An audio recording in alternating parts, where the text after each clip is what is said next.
Welcome to Das W. David and Aaron Save the World. Episode, you heard it here, episode 21. That's right. We're in the big 20s now. Yes. Basically in our second podcast season. So, no, our third podcast season. We're going by 10s? Is that how we're going? Maybe. We might go by 7s or 15s. Although... Let's just change it up each time. Each season's a different length. What if we did the seasons in length in a continual triangle sum? So the first season was only one episode. Uh-huh. The second season was the next two episodes. The third season is the next 3 episodes. So that would put us at what, like season 7 or so? Okay, perfect. No, I like this. I like this. It's simple. Kind of. I will say, there is like a clear like style difference. I don't know what it is. Maybe it's just because we were both crazy single people or something. But like before we were married to like after we were married, I feel like those are 2 different seasons of the podcast. Really? So maybe we just need to find that episode and like split them. Whoa. Because, I don't know, maybe we're more mature, more wise. We've experienced more in life, obviously, so Right. it's just one of those things. It's just how it is. That's so weird. I haven't listened to a lot of the old episodes lately, but I think part of it, too, is it also correlates very much with when we were doing it together in person and when we started doing it remotely. right. So that might be more of the factor than anything else. But like, Okay. I don't know. I can feel a distinct shift a little bit in the style of the podcast. But Yeah. Well, it feels like well, and then partially too, it's like the podcast, it like evolves and molds into closer and closer to what like is natural for it to be. right, When we start the podcast, it was like, this is what we're gonna do, and then we did that, and then the more we did that, we the just talked about whatever we wanted to start, pretty much, and then right, and then we started getting consistent trends in our behavior. right, and yeah, exactly, and then slowly it's been solidifying into a more mature podcast, for You know what I really think the difference is that I can't see your face when we're podcasting, and so I'm not laughing as much because I'm just not seeing your facial expressions and everything. And so I think that's the only difference now that I think about it is just I'm not constantly laughing to myself in the background that's as I see all your gestures, the things we discuss. okay. But That's there's a fine line between like a compliment and an insult, and so I'm just like, ooh, which side does it go? Which side does it go? that is definitely a compliment, my friend. You do not need to worry about that. Thank you, my friend. I am very remorseful that I don't get to see you in person when we do the podcast anymore. Same. It's a different animal now, and I don't know if it'll ever go back. Maybe one day we will be able to do it in person again for a special episode of the podcast. Yes, we could do a live episode like with an audience and stuff. That sounds horrible. Yeah, doing it in front of a live audience, though, yeah, that would be really awkward. I don't think people that listen realize how much I take out of the podcast when I edit it. Yeah, I'm glad you take out so much. I always listen to the podcast after you're done editing, and I think, wow, I'm really smart and funny. But really, I think you're just editing out every part that makes me not look smart and funny, and so I'm just growing this massive ego. And what the listeners don't know is we record like 5 hours of podcast, and I have to edit that down into 2 hours or less after Aaron's ramblings and rantings and ravings and my babblings and ummings and David's constant explanations. I drop constantly into physics descriptions that all get cut out. Yeah. I keep bringing up quantum mechanics and general relativity. Oh my gosh. We just have to keep taking those out. Wait, so I got a question for you, David. Okay. Okay, so I understand computers to some degree, okay? I started a CS degree, and so I had to take those classes that teach you how computers work.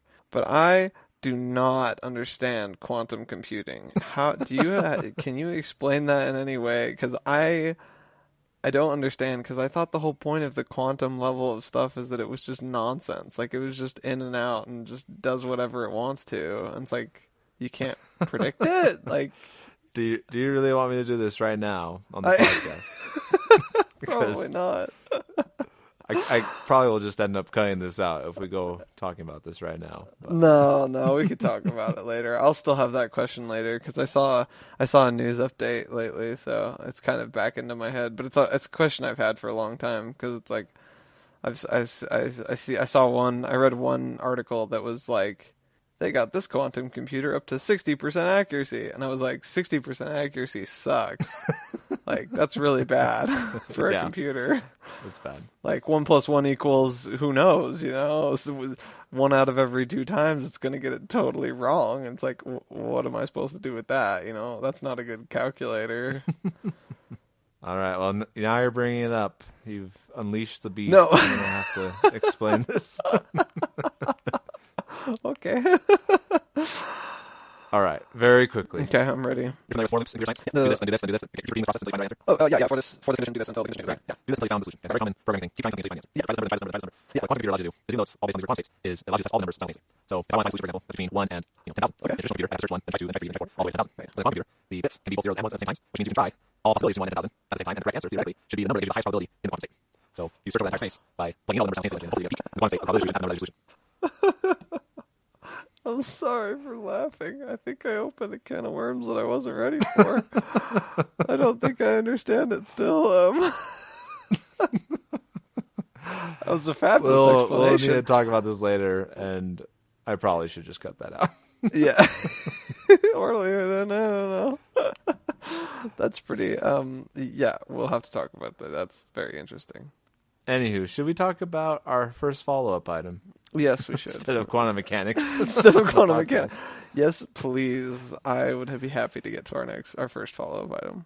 Okay, so we both looked at the emoji list that we did last time. Mm-hmm.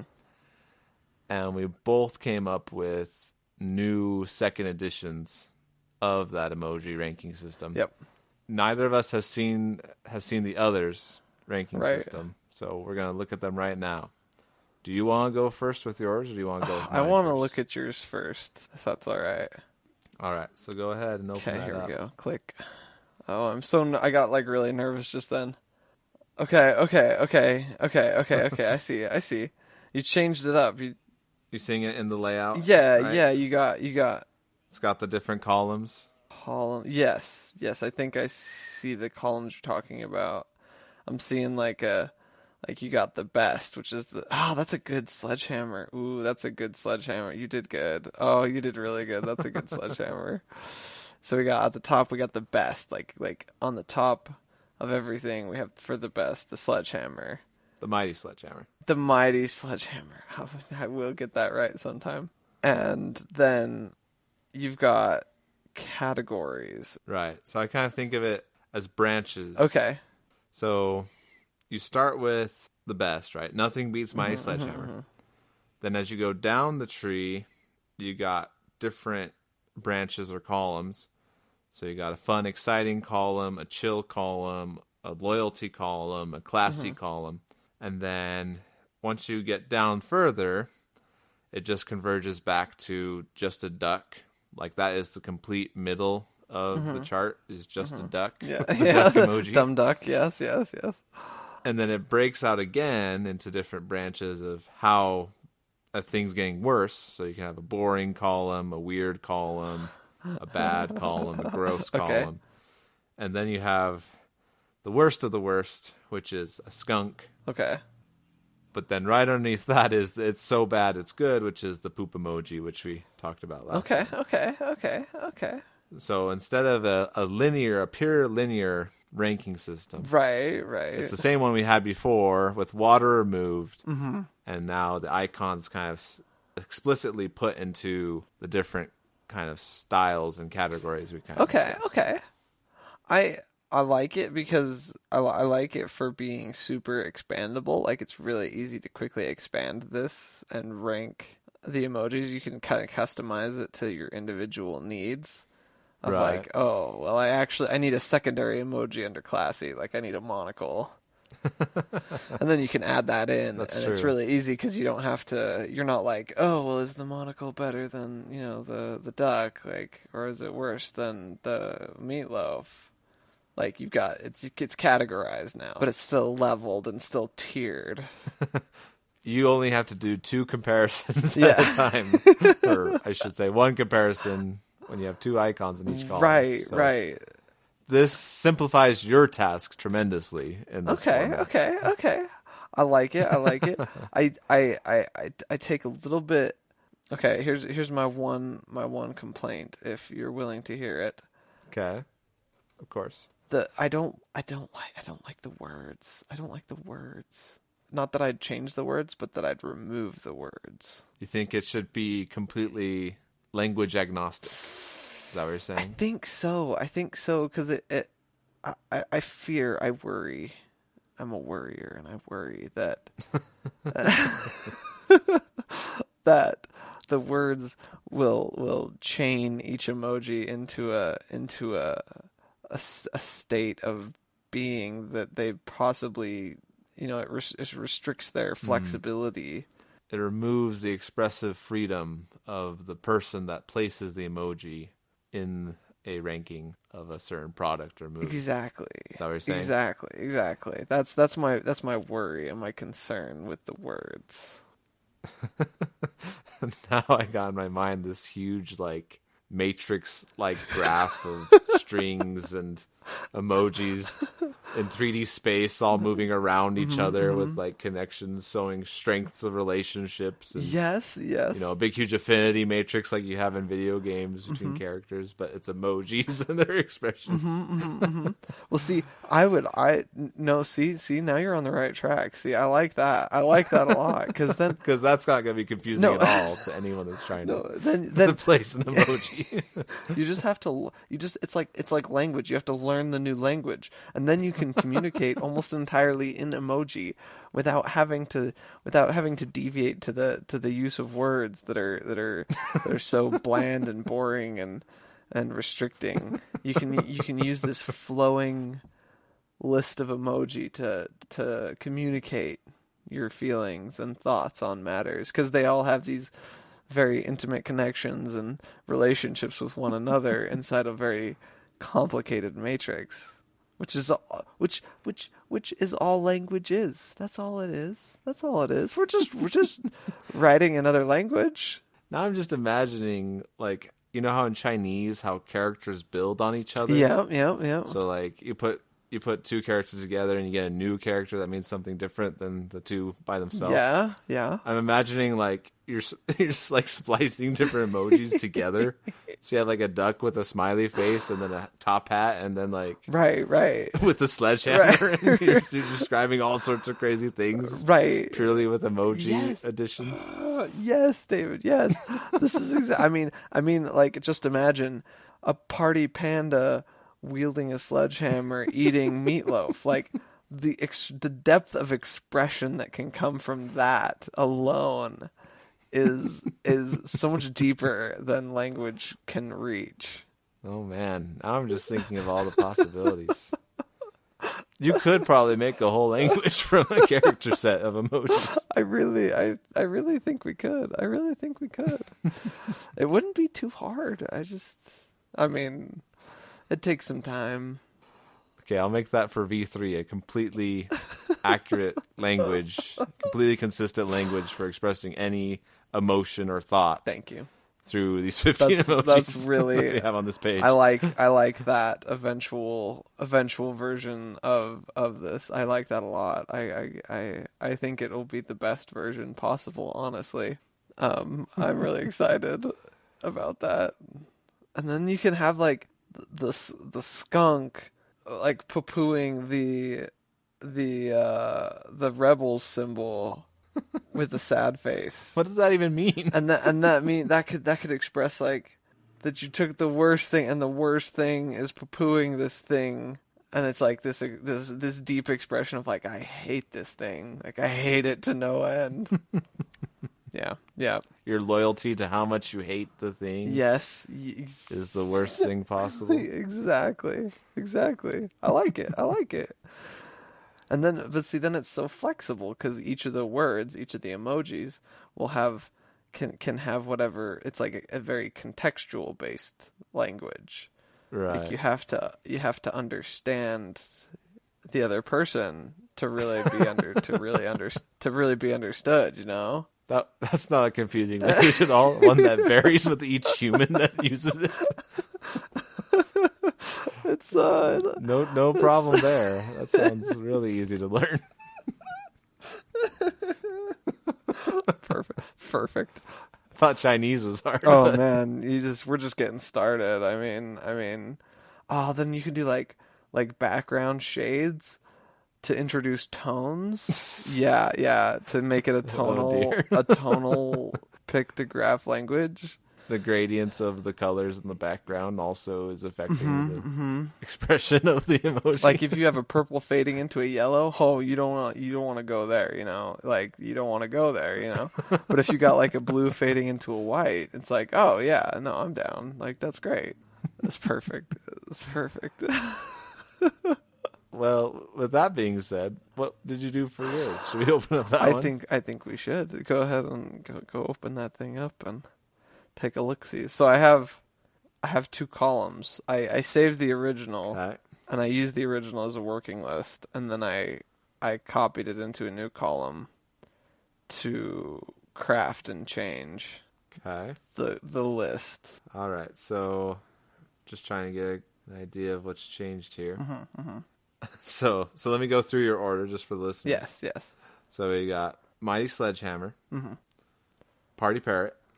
So far, so good. Same. Then you got ice cream and roller coasters right next to each other. Yes. Does that mean they're interchangeable, or you couldn't decide? I couldn't decide. I was on the fence about ice cream or the roller coaster because I like both of them have use, but I don't know. I'm still working on that one. Okay. Then we got hexagon, pandas, top hats, like a birthday present or like a gift of some kind. And then you have a bed and water next to each other. Are those supposed to go together, or are those, again, not decisive? It was indecision because the case that you made for water was so good, and I'm having a really hard time finding anything to replace water. I did scales at one point. I put scales in there, the scales of justice, and it was all wrong. I didn't like it because it just seemed too like bland and predictable. You know, I didn't want to be too predictable. Right. I don't want to be too predictable. You know, because I like the whimsy of the scale. Like, and so water fits that role so well, and it makes me so mad because I don't like having water in the middle, but it fits the role so well. I can see you just pasting it into that spot and just be like, yeah. Yeah. Why do you fit so well in that spot? Why is this Darn the you. perfect shape? It's like, man, I really didn't want to put the plus sign into the plus sign slotted hole in my toy, but you know, it's a plus sign. You know, what are you gonna do about it? It fits. Like you're just trying to thrust it through the triangle slots. Yeah. Gosh dang it! Exactly. Why do you have to fit in the plus spot? All right. Well, I'm glad you were willing to at least, at some degree, put it there. However bitterly it may have been. It is quite bitterly, but yes, it is there.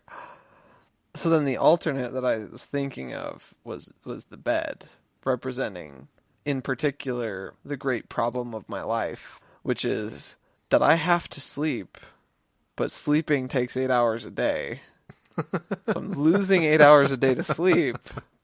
But I have to sleep. I can't not sleep, and it feels so good to sleep. It's like this weird equilibrium where I have this love-hate relationship with this thing that I can't exist without. I think it's how people feel about water, but I feel that way. That's exactly what I was going to say. I think that's my opinion of water, but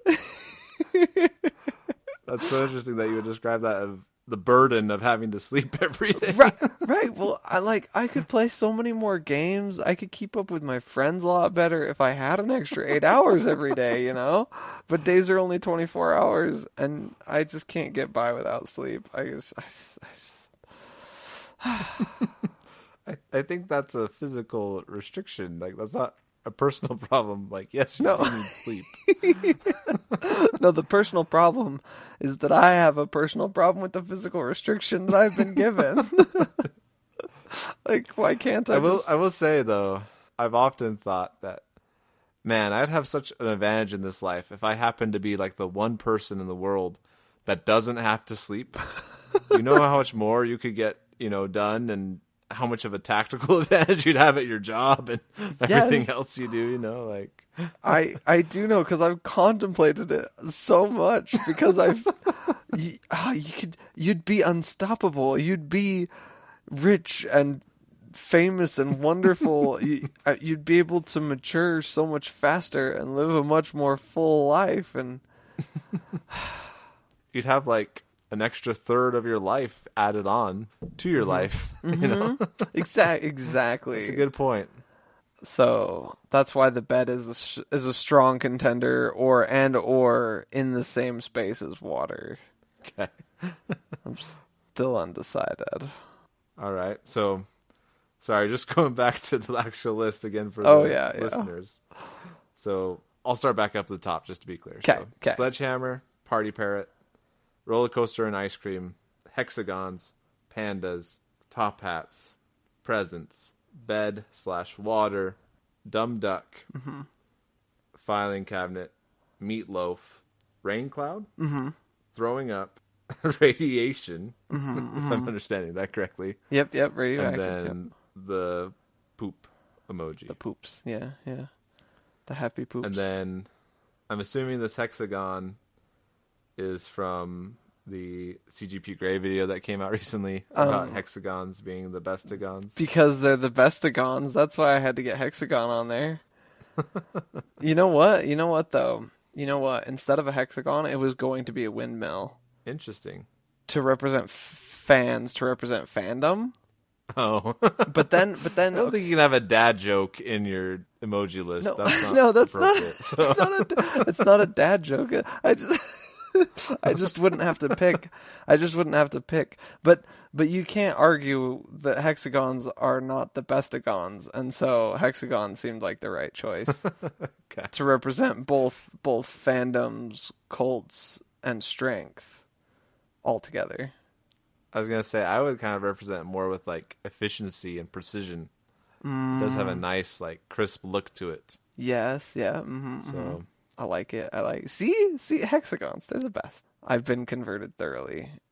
So what do you think? What do you think about my order? I like it. I like the addition. I like your additional emojis, I should say. Rain cloud. I have some complaints there. Okay. Rain cloud in my mind goes up near the top. What? Similar to your water complaint. Because I love rainy days. Okay. So, because you know me, my bitter self, sunshine is a burden, and rain is the way to go. You have to remember the sun burns my skin like none other. Yeah. And so the sun is not my friend. It's my enemy. And I will teach my children to stain the sun with all their might. Yeah. Yes. And so rain clouds are great because that means I don't have to put sunscreen on that day. So Okay. So I would not place it so low. But I can understand why it would be there. But I would personally disagree with that positioning. Well, see, the thing I was trying to accomplish. Okay, I don't like the frowny face. I decided I don't like the frowny face. I feel like the face has too much predetermined meaning. It's not whimsical enough, you know. That's fair. You know, so I was trying to find something, but rain cloud was the only thing I could think of, and I couldn't think of anything better. But also, sunshine can also go in the middle with water and sleeping, because you need it to stay alive. Are we just going to add every controversial icon into the middle No. and just have like 30 different emojis you can place there? The middle's a very controversial place, David. This is where it's going to be. This is where raw emotion meets the facts of life. Right. It's right there in the middle, you know. It's yeah. Our constant battle within ourself manifested through 50 different emojis. Yes, yeah. All vying for that middle spot. So, if you can think of anything better, I'm all ears. I do have one more question, though. Okay. Radiation. Why that one last? The radiation symbol. I don't know exactly what I was thinking. I did this earlier today, and I don't know exactly what I was thinking. But in my head, I also didn't like the skunk. I don't know why I didn't like the skunk. But I think I don't like skunks. Okay, here's my thing. I think I don't like skunks because they're like a weird shaped cat. Like, I like cats. Cats are perfect. Okay. But then, like, a skunk is like almost a cat, but then, like, kind of wide and, like, it kind of wobbles along and like, is full of smellies. I don't like skunks. I don't like skunks. Is that the point of the emoji, though, to be the No. worst thing that you don't like? No, it's the point, but I extra don't like them. I don't know. You don't like them so much you don't even want to see them on the list itself. Yeah, I'd be willing to actually put those back to what they were in the order that I have, which would be vomit and then skunk and then poops. Okay. I'd be willing to ditch radioactive symbol for that. I was going to say, going back to quantum mechanics, I think that's a cool looking symbol personally. I know it has negative connotations, but it's cool looking. Right. It means cool physics stuff, right? Right. Well, that was kind of, now that I'm looking at it, I'm like, was I thinking this at the time? But it's like radiation poisoning, like one of the worst possible ways to die, and like radioactive material is really dangerous, and then also like super like hardcore and fun and interesting and Turn into a superhero like in the movies. Exactly. Amazing science and discovery. Precisely. Put it in the middle. Put it in the Just kidding. What will happen is all of our emojis will eventually condense into a line of emojis in the middle. That's what's going to happen with the sledgehammer one layer above that. Sledgehammer, every other emoji, the poop emoji. That will be the level of expression that we have. Oh, yeah. I should say all sorts of nerdy jokes about mode collapse and deep learning and regression to the mean are coming to my mind, but I will spare the listeners of those. Thank you. I appreciate that. Oh, man. Little detour. I watched that video about general relativity. It, like, sheared my mind in half. And then rebuilt it in a way that makes so much more sense now. I was like, oh, I get it all of a sudden, kind of. Like, Right. Gravity is fake. Like, this is perfect, because gravity didn't make sense in the first place. Anyway. Anywho, going back to the emojis. So. So what do we do? Do we go to V3s individually?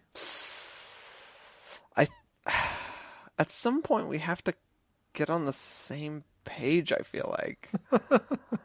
We have to converge at some point. I think we do. I think we both have to give some ground and take some ground. Oh no, here was one of my questions. How do you feel? Okay. I really am disappointed in emojis. I am deeply disappointed. I know, right? Once you like want to start looking into emojis and get the exact things you want, it's actually surprising how few emojis there are. Yeah. Yeah, there's like nothing. There's like, so I like really didn't like your campfire emoji in the original document because it's like a campfire on a big black background. And I was like, surely there must be a campfire emoji. So I go and I do all the Googling and there's nothing. No one's made a little picture of a campfire. Right. And I'm like, so then I'm like, oh, well, I want a windmill. Like, let's go for a windmill. There's no windmill emoji. There's not an official windmill emoji. Like Unicode or whoever these guys are that are like supposedly the pros and the best and whatever, they give the thumbs up for all the fancy emojis. And they can't even make all the emojis. Like, come on. I need every single object in emoji form. Everything needs to be there. Every emotion, Right. every facial expression, and every object that I deal with ever in my life. Which is why you can see that we both branched out to non-emojis in our list. Yep. They're really just small pictures, which aren't technically emojis, but Right. Not official, and it makes me sad. Very, very sad. But that's okay. maybe once we get the official list ready, then we can give it to the people that make the emojis and say, look, this is now the official ranking system for the entire world. You better get on board and get these emojis made quick. Right. This is how it is. So you guys better get on board because this is how it is. Right. I'm pretty sure that's all the people did. All these whoever this Unicode person is, this entity that decides the emojis, and has all the numbers and whatever. They're like, we're the official, and I'm like, well, then can you make a website that's searchable, like that doesn't send me to Google to search, like what? Emojipedia is a good source, but they're not the official people. Right. To answer your question, though, at least I think what your question was going to be, I don't think we should restrict ourselves to the poor set of icons that the emoji people have actually made. Okay. I say we allow any relatively simple picture as an icon for now. Okay. And then when the podcast becomes a force for good, then we can enforce our own structure on the emoji Unicode people. Yes. Please and thank you. That's all I really wanted. I'm all for this. Not only restricting ourselves to the official emoji. Did we even ever talk about how deeply disappointed I am that we moved to emoji and we didn't just remain with emoticons? I don't think we did talk about this, but Oh. now I'm really scared to start talking about this. No. It's not much because We're already like 40 minutes in and we haven't seriously gotten past emojis. Okay, we'll talk about it later. A lot of the fire in my sails has gone out for that one because I've kind of accepted the way that it is, but I think for now, while we're still refining our own systems and our own thoughts, I think we should both make our own V3s. Okay. And then at a later point, not quite yet, I think at a later point we can start give and taking and merging our different ideas. Mm-hmm. Okay. Yeah. Let's do it. Yeah. Mm-hmm. Maybe one day we'll just keep going. It'll be like version 79, and just magically they end up being the exact same, and that's when we know that it's perfect. Right. We both present, and there's no differences. Well, see, between our lists. I like this. It's perfect. I'm only worried that what will actually happen. See, I want that to happen, but see, what I'm worried is that all the time before that, what will slowly happen is that we will divide the listeners between the different ranking systems until we have a serious problem with deciding which one is best until they're the same. So like around like 56, version 56, I think we'll start to have like some serious problems, like wars and famines and assassinations and dangerous stuff. Another problem we'll probably have is instead of getting closer, we'll just start infinitely diverging until they look absolutely nothing like each other. Mine will be but a blank page, and yours will be the matrix of all things in the universe. A 4D representation projected into 3D on a simulated computer. Yes. Like you can spin and Yes. all sorts of crazy things. I love it. I love this. If this is how we diverge and this is how the podcast ends, I think it'll be okay. I think I can accept that. The emoji's singularity in the universe. In many evolutions from now, in many versions from now, I do hope that one of those two wonderful things happens. I believe you had another problem well solved, sir. I do indeed. I have a wonderful problem well solved. I have gone to the length of titling this problem well solved. And I'm pretty excited about this. So as how long did you work on this title? Just out of curiosity. Oh no, I didn't. I mean, I was stewing about this for several days. So, several days. That's fair. It's not a very creative title, but so here's my problem well solved. Okay. This one, this story, I'm calling The Lie and Sneak of Custard. Okay. As with many things that I bring up, this one has to do with, of all things, food, and of all kinds of food, dessert, and of all kinds of dessert. Surprise. Surprise. One of the most wonderful desserts, custard. Okay. I'm liking where this is heading. Yeah. Okay. That's good. So the first time that I can remember really kind of falling in love with custard was about 4 or 6 years ago. I was up in Hawaii and I had a custard pie. Okay. I was given a custard pie to try. Okay. And I can't remember the name of the bakery. I don't know what it was from. But I tried this custard pie. It was just a pie crust with custard in it. So for people who don't know, I'm gonna get into it. Custard is think Jello, but think like milk and egg based Jello. it's got the gelatinous structure, but it's made with eggs and with milk and sugar, and it's really good. Here, custard. I'll look up a definition so that we can get official. Custard is a variety of culinary preparations based on milk or cream cooked with... Oh my gosh, so boring. It's a delicious pudding-like thing made with eggs. And... Aaron's official food dictionary. Exactly. Much better than any Webster dictionary you can look up. It's like if Jello and pudding and eggs all got together... And that's what it's like. So I tried this custard, and this custard pie was absolutely stunning. Like it was, the crust was like this perfect, chewy pie crust. And then the custard was this wonderful, sweet, soft texture with this like hint of egg at the end.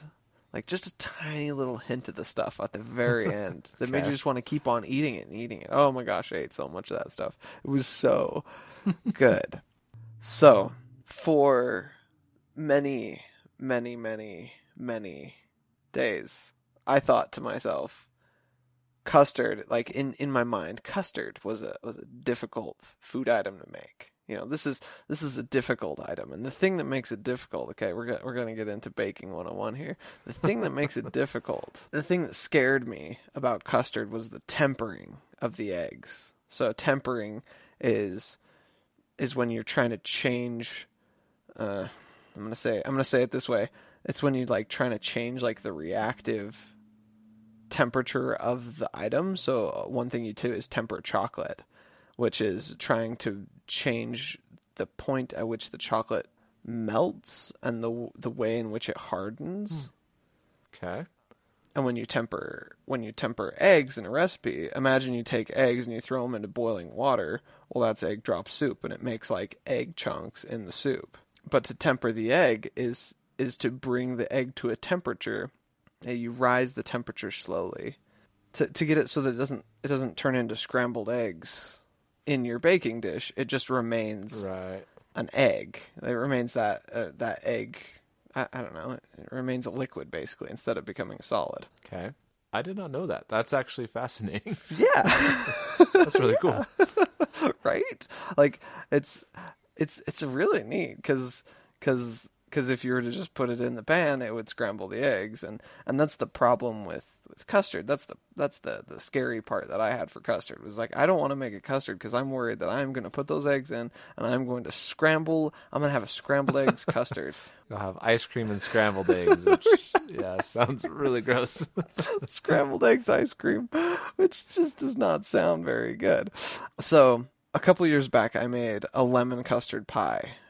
And I actually pulled it off. I actually successfully tempered the eggs, and I made a custard pie. And I felt great about it. But the fear remained. You know, I had done this thing, but I hadn't conquered it. I hadn't come to terms with it. Was it just a fluke? Was it just a one-off thing? Exactly. How could I know? I couldn't know, and I didn't go near custard for a while. I didn't try and make any for a while. So then, not long ago, I was able to go to a baking class and learn how to make custards. It was great. It was so much fun. Okay, baking classes, highly recommended. Okay, good to know. Yeah, no, it's lots of fun, and all the materials were prepared for me, and they had a recipe, and we just followed the recipe. No big deal. We got to use real vanilla beans. Okay, let me tell you what, real vanilla beans are like pretty fun to cut open and get like all the vanilla beans out of it, like, because like it's like this like dried up like husk, but it's not like bark. It's not like dry and crunchy like bark. It's like imagine like a green bean that's been sitting on the counter for like a couple weeks. Like that's kind of the texture you got. And so then you take the knife and you just barely cut into the top layer and you fold it open, you fillet it open, and you take your knife and you scrape it, and you get all this like black stuff on the end of the knife, and you pop it in and you mix it up, and it's vanilla bean in your food. Ugh, so fun. Aaron, I just want to point something out. Yes. I think I'd be willing to take a baking class if you were the teacher. I think I would have a grand time if you taught me how to bake. Just by the way you described it. Anyways, continue on with your story. That would be delightful, and I will consider that as a possible activity for us to do. So we're making these custards, and all of a sudden, it clicked, okay? And I was like, oh, it's really easy to temper eggs. Like, it's really not that hard. You just take the boiling mixture, and you just take a spoon, and you just take a whisk, and you take the whisk, and you start mixing up your eggs. You start whisking your eggs, your egg mixture. You put sugar and the eggs together. Anyway, you take your egg mixture, and you start whisking it, and then you pour in a spoonful at a time the hot boiling mixture. Right. And as you do that, it slowly rises the temperature of the eggs enough so that then you can, once you get like a third or a half of the mixture in, you just dump it back in. No big deal. Okay. Right. And then it's no scrambled eggs. It's great.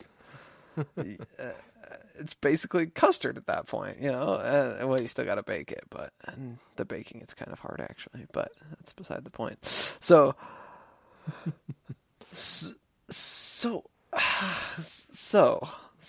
where does the lie come in? This is what I've been waiting for. The lie and the sneak. So, creme brulee. Okay. What do you think of when I think of what do you think of when I say creme brulee? Like what comes to mind? Is that the one where they have the sugar on top that they torch to give it that like crusty? Yep. Yeah, I mean, it's good. It's not something I eat a lot because I don't have like a flamethrower to just torch sugar on the top of my desserts, but overall, I like it. Okay. Good. Exactly. You got it exactly right. Creme brulee. You got the creme part, and you got the brulee part. The brulee part is the fire part, and the creme part is the base that the sugar goes on top of, right? Creme brulee. Easy peasy. Okay. And I always held creme brulee in this very fancy regard, right? This very Right.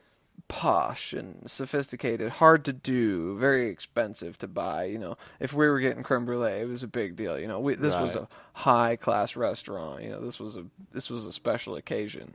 Right. And so at this class, we learned to make custards and creme brulee, and I was like, okay, great, easy peasy, we got this.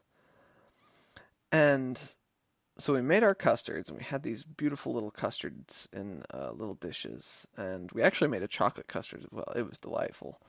But we had a regular vanilla custard in these dishes, and he was like, "Okay, now we're gonna do the creme brulee." And I'm like, "Okay, sweet." And then all he does is he took sugar and he poured it on top of the custard, and bruleed it.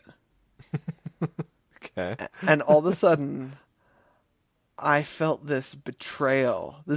I felt lied to. All of a sudden, I realized custard is not that hard to make, and creme brulee is just bruleed custard. This is not as fancy or as difficult as I have been led to believe my whole life.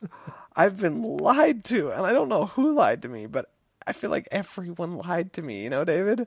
Okay. This lying, sneaking custard that's just like, oh, I'm really hard to make. And then he's not that hard to make. And he's like, and then creme brulee's like, I'm really fancy. And then you pull his top hat off, and surprise, he's just custard. And you're like, oh my gosh, how could you all lie to me like this? I see. So the lie is that it was hard to make, and the sneak is that creme brulee is just custard. But you also happen to have a flamethrower with you to torch the top. Unless bruleeing is something you can do without a flamethrower torch thing, but that's the only way I can envision it. I think it has to be done with some kind of torch. I've never seen it done with anything other than like a little butane or a propane torch. The propane torch was actually a lot easier to use than the butane one. But that's beside the point, okay? Because the lie and sneak of custard, exactly. The lie is that it was hard, and the sneak is that it was fancy. Like, Right. it's just, I felt lied to. But then this dawned in my mind, okay, then I'm beginning to come to terms with this, because the beautiful thing is that while it is easy to make, you need to do it twice, and then you can do it, okay? Twice, and you've got it. Okay. Because it's easy to make, and it's perceived as fancy. Right. This is really just a problem well solved, okay? Because somebody was like, how do I impress people without actually doing anything that's actually difficult? And they were like, duh, creme brulee. Like, I can do that. Anyone can do that. That's easy peasy. And so, I think, David, that's how I came to the conclusion that the lion sneak of custard is actually a problem well solved. The problem being is that you want to be fancy, and you want to be cool, and you want to show off. And this is the way you can do it. You can make custard and turn it into creme brulee, and it's easy. I have so many thoughts right now, but I can't organize them effectively in my mind. Okay, take your time. I guess I'm a little concerned about the moral that we just learned today from your description here, that a good facade is actually a good way to solve a problem. You don't actually have to solve the problem correctly. You just have to have a good perception that you are solving the problem somehow. Yeah. I mean, people. You want people to think highly of you, don't you? Like, I thought everyone wanted that. deceit and manipulation are great tools for Yeah, benefiting our lives. I figured it. No, I don't know if I can necessarily endorse that, but I figured out the true title. Okay, I just barely figured it out. The lie. Okay, here we go. The lie and sneak of Custard is the lie and sneak of Aaron. That is the true title. why not just call it like Reflections, a Life in Custard or something? Aaron and Custard, two in the same. He seems really fancy and complicated, but he's not. He's super easy. Oh my gosh. Life built on deceit and manipulation. Reflections on Custard. If you want to impress people, you don't have to try that hard. You just have to look fancy. Work harder, not smarter when it comes to your ways in impressing people.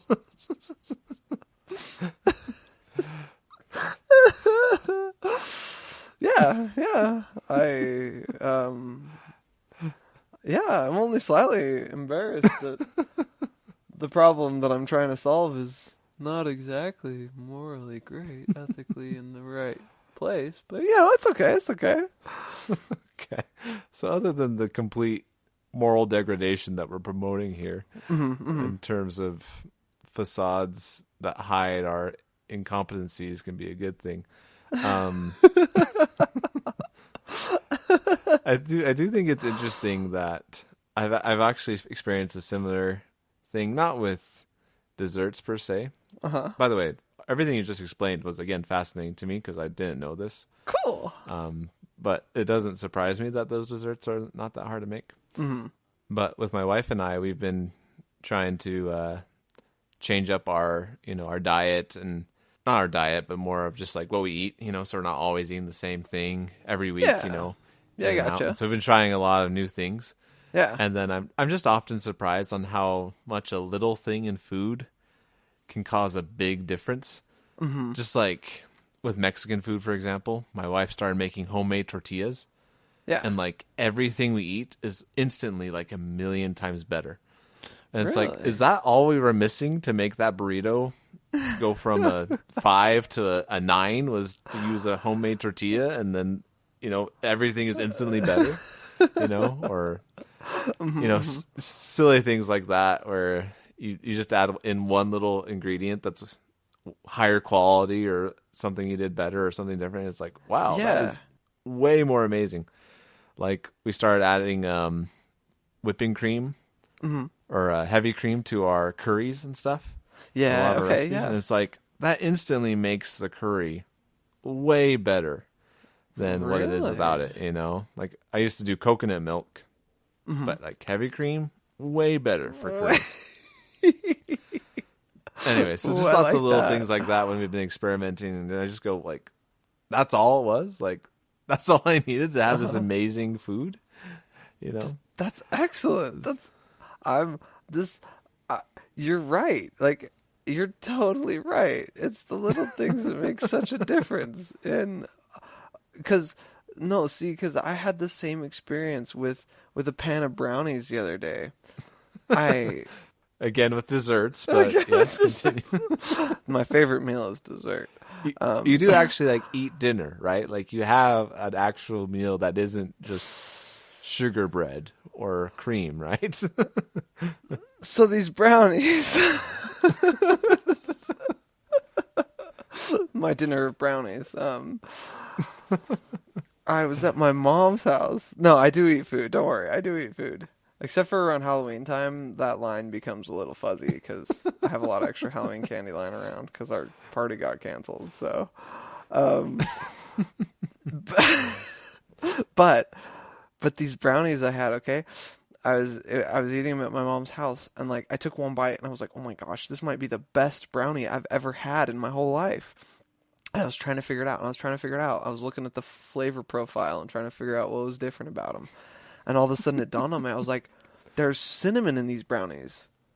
Like, the cinnamon adds this warmth and flavor that regular brownies just don't have on their own. Oh my. And it was just, Oh, it transformed these brownies into this heavenly. There's nothing different about that brownie. There's brownies, but they have cinnamon in them, and that little bit of cinnamon changes everything. So I agree 100% because Right. I have experienced exactly the same thing. That's amazing. Well, and it's like the creme brulee. Like the only thing that's different is a little bit of sugar and a torch, and that turned your custard into creme brulee. Like it's not a big difference. Right. But oh, it makes all the difference. Dude, have you had creme brulee recently? Oh, it's so good. I had about a year ago. Anyways, I have two additional thoughts. Okay, okay. One with food and then one with lies and deception in general, I guess. Okay. Yeah, I'm on board. I'm following. My first thought is I wish when like recipes were online and stuff, I know in a perfect universe I would be able to follow a recipe exactly as stated Yeah. and follow it with all the measurements and stuff. But I have no patience for like, oh, let me get out a cup for this and a half a cup and a teaspoon and a tablespoon. Nobody's got time for that. And so I'm often just estimating like how much of each quantity I need, which in most cases like doesn't matter. You know, Yeah, like if right. you did a cup of water versus 2/3 cup of water in this dish or whatever. But like certain ingredients, like that balance is really important, right? Like you gotta nail that. And so there's a lot of times that recipes would be like color coded of like how important the quantity is in that recipe. You know, like Yeah. green's like, yeah, just guess, put in a couple of it, a little bit of it in and see how Right, it goes, right. you know. And then yellow's like, you should get pretty close. And then red's like, measure this exactly or you are going to fail in Yes. this recipe, you know. Yes. And so, and like also just like color coding, because a lot of recipes, it's like they have all these ingredients that you should include, and it's like you should have a teaspoon of paprika, and it's like, well, if I don't include that teaspoon, like, is that really gonna matter in this giant bowl of soup or whatever it is? You know? Right, right. So like a lot of times I really question like, is that ingredient even necessary? So it just would be nice if there was like priority listings for each ingredient in a recipe, so I knew exactly which ones I have to be more precise on to get it right. And especially like sometimes you're cooking something and you realize you're missing like one or two ingredients, and it's like, should I still do it? Like, should I still give it a try? You know, Right. and right. sometimes you can. You know, if it's that teaspoon of paprika, it's like, well, who cares? But Right, you know, right. it'd also be nice to know like red means do not do this recipe if you do not have this ingredient. Right. Yeah, yeah. It's like yes, I agree wholeheartedly because because sometimes you need the exact amount. Like with creme brulee, if you put too much sugar on top, you don't get a nice perfect glassy layer. You get like a sugary bottom on your glassy layer, and that's no good. And if you put too little, you just burn the creme. Like, I don't want to burn the creme. I don't want to brulee the creme itself. You know, I'm trying to brulee the sugar on top of the creme. Right. And so I agree, and I would appreciate that. I would appreciate a lot of changes to the way that we do recipes, honestly. I just Do we really... do we need to build another affinity matrix in 2D rotational space that shows exactly how much ingredients matter in Yes, the recipe? and yes, and yes, and yes. I think that's great. You could have you could color code like plus signs or minus signs too, to be like, oh, when I make this, I usually put a little bit less of this in, but you can put in whatever you want. You know, it's like a green minus sign, or like a red plus sign. Is it's like, this is what we say, but you should almost definitely put more in Right. than what I'm saying. Like chocolate chip cookies, like they should be more than what you were thinking for chocolate chips. Like more chocolate chips than you were Right. thinking. It would be nice. It also would just be nice if like if you've ever gone to a recipe site, I hate that you have to scroll to like the very bottom to get all the ingredients. Have you ever noticed that? It drives me crazy. Have I ever noticed that? I have indeed, my friend. I have indeed. And you know, it's one of my items on my list of complaints to bring up in the show someday. And today is that day. Okay, slideshow cooking sites. Okay, and biography cooking sites. I will not stand for this nonsense. Some of them have started to include buttons that will take you straight to the recipe. I appreciate those websites. But see, what I don't understand is why I need you to tell me how to make it in all these wordy words, paragraphs and paragraphs of, oh, it was a wonderful summer morning and I put in, 2 cups of flour and you got to get it just right. You got to wait just so, and all this nonsense. And my dog was there and it was one. No, I just want the recipe. I want amounts in weight and I want directions in clarity. That's what I want. I don't need, right. And then the slideshow cooking sites, David.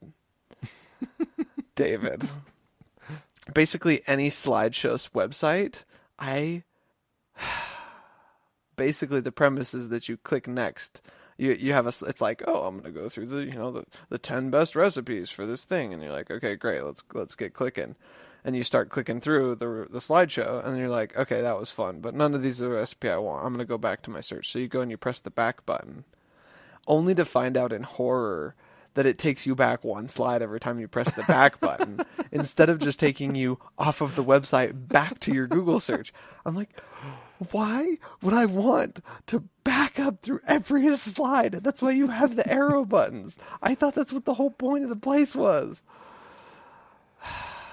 If there's any description of what like a tech person's hell would be, it'd be going through a slideshow, 100 slides in to try and get information, and then be forced to go back to each one of the slides to get back to Google. Well, because you can't. I know what you're talking about, though. It is awful. I hate when that happens. And it's not like you can't just go back and Google it again. Okay, you know why? Because you were on the 30th page of Google. It's not like you want to dig. You're stuck clicking no matter what you gotta do. I'm glad that you also feel great frustration with this, and I think this is a problem that we should think of a solution for right this moment. Because I will not stand. Although I am sitting, so that's okay. I think the solution is pretty obvious. You just abolish any site that uses slideshows. No, I think abolish is too kind. You've done too little, David. I am not simply content with abolishing the websites, okay? Blow up the server that hosts the websites that allows for such things to exist on the internet. I want to create a black hole right where that bit of data is stored on the server. I want a black hole to form and to suck the whole data center into it. And then I want the haunting of the people who thought it was a good idea. I think that's it. I think that's enough. The haunting? The haunting, like yes. Ghosts visit them? Yes. Frequently? Preferably my ghost. Because I'm the most fired up about it. Wow, I think that would be enough. I want the spaghettification of the code that caused my sadness and inconvenience. And I want the creators to never forget what they did to me. Yeah. I've heard you have some pretty strong, negative consequences, but that's pretty much the strongest one I've heard you put on the show. That is pretty thought good. It would be for recipe websites.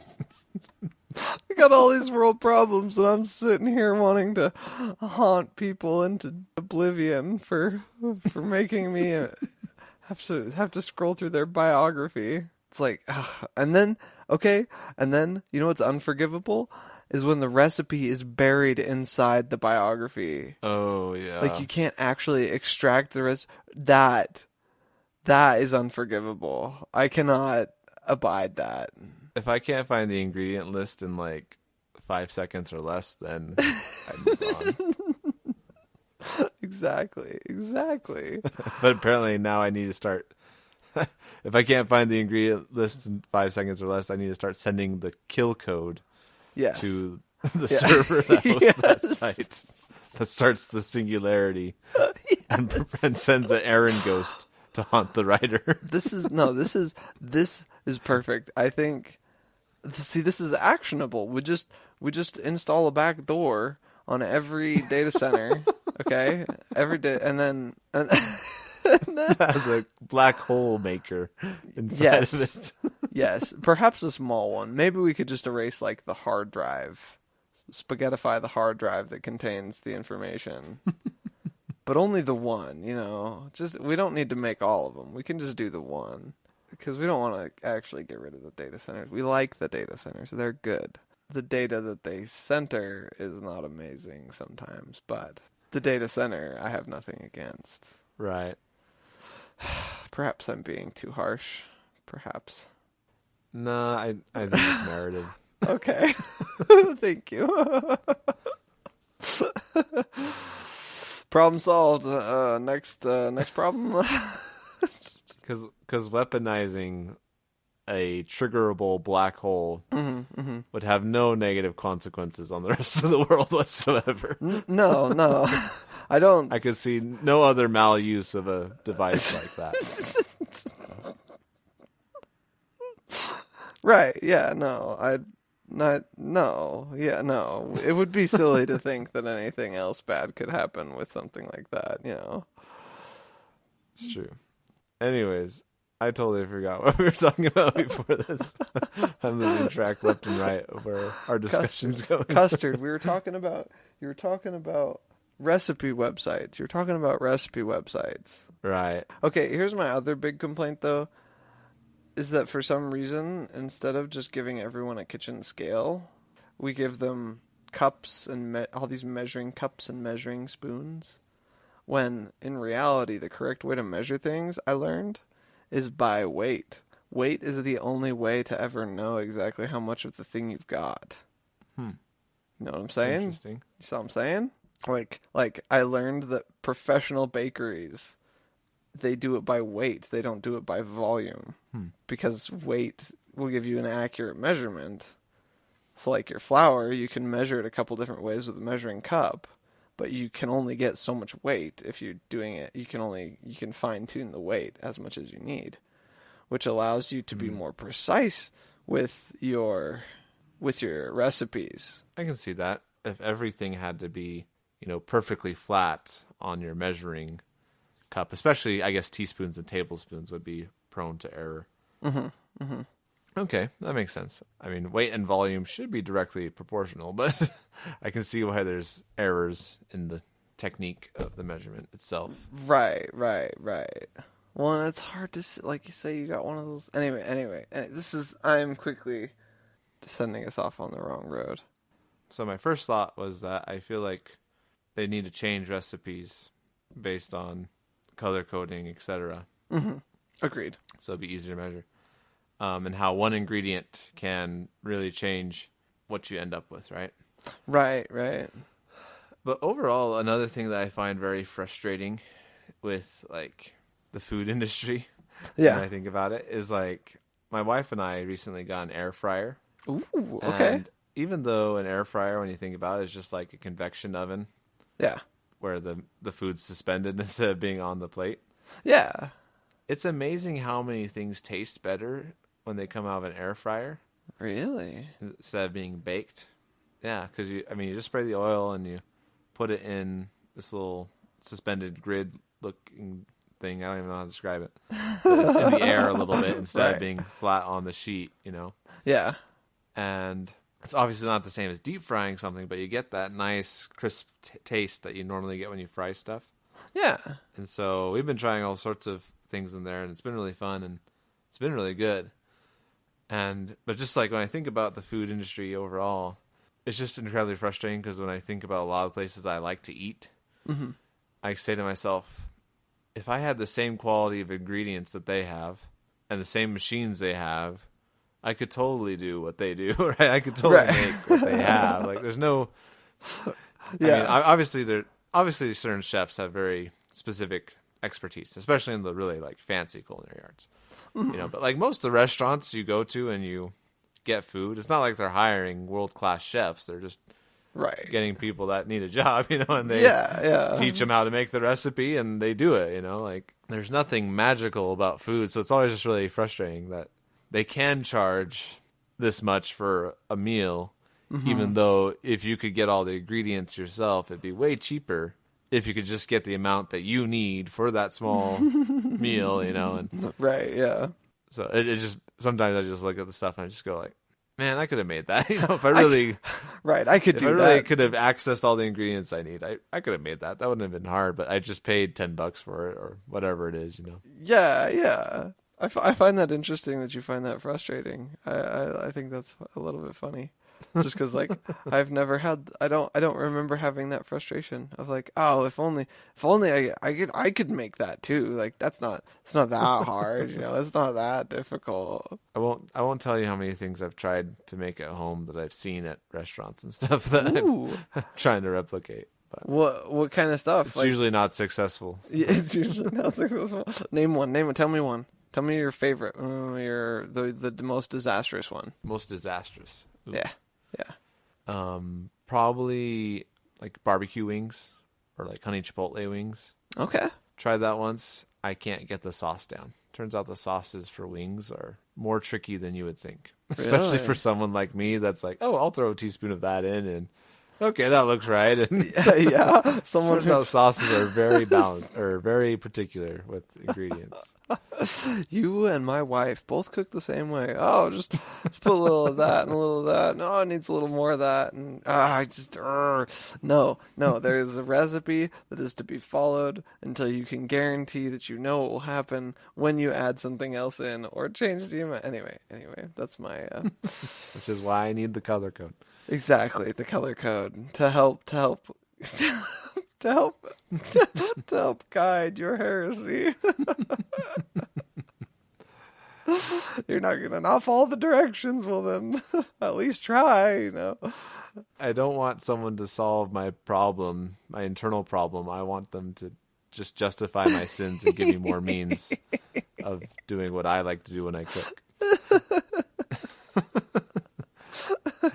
Anywho, Perfect. So most disastrous is probably sauce. The wing sauce. One of the best ones I've done though is probably like fried shrimp or like Malibu chicken. Oh yeah. Turns out those aren't too hard to make. What's Malibu chicken? That's when you do like Swiss cheese and ham on chicken, maybe with a little like mustard sauce on it. It's really good. We might have to get together and make some Malibu chicken and some custard sometime, because I cannot remember if I've ever had Malibu chicken. It's good. I mean, depending on who you ask, it kind of varies, but the Malibu chicken I like is you just get those chicken patties at Costco, you know, and throw ham and cheese and put them in the air fryer, and bada bing, bada boom, you got bada bing, exactly. You don't have to go to a nice restaurant and pay, you know, for a nice steak and Malibu chicken plate or something like that. Right.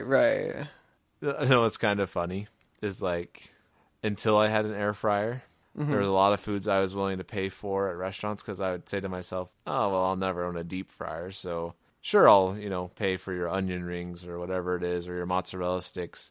Yeah. You know, lots of the fried foods we like. But now I'm like getting more and more cynical and skeptical. Like, maybe I could make those onion rings at home. Why not? I got an air fryer. Yes. I don't need your deep fryer ways. I can make this on my own. The air fryer has empowered you to throw down the shackles that current modern restaurants have placed upon you with their fancy deep fryers and their oil. I've become a new man with my air fryer. Yeah. A man capable of making any fried dish he pleases. Right. It's beautiful. It's beautiful, David. It's an empowering story. It makes me feel like I can go out and seize the world if only I had an air fryer. It's how I feel. That's the key. That's the key. Right, yeah. Everyone thinks, oh, it's It's being a really likable person, or, oh, it's working really hard. No, false, wrong, bad. It's having an air fryer. That's the key to success. Now I want you to do because we talked about the elevator problem last time, and having you come talk to my students. I want you to do a motivational guest lecture for my students about what leads to success. I would love intentionalism and air fryers. Air fryers. If you are not intentional about getting yourself an air fryer, then you will not succeed in life. You will fail, just like every person who ever made a slideshow cooking website. They didn't have air fryers because they didn't understand simplicity and beauty and elegance in your deep fried foods. You want to eat creme brulee? You want to be happy? You want to solve problems? You want to have lots of money? Air fryer. And how are you going to get it? By being intentional about buying an air fryer today. Maybe I should work for an air frying company and be a salesman. Yeah, that was a pretty good pitch. Thank you. I think I could have a future as a salesman. I hate sales. I hate being a salesman. I have to be honest. After all this discussion, I still don't know what we've learned from all this, other than Custard lied to you, but you are also a lie within yourself, and I like air fryers. We hate slideshow websites.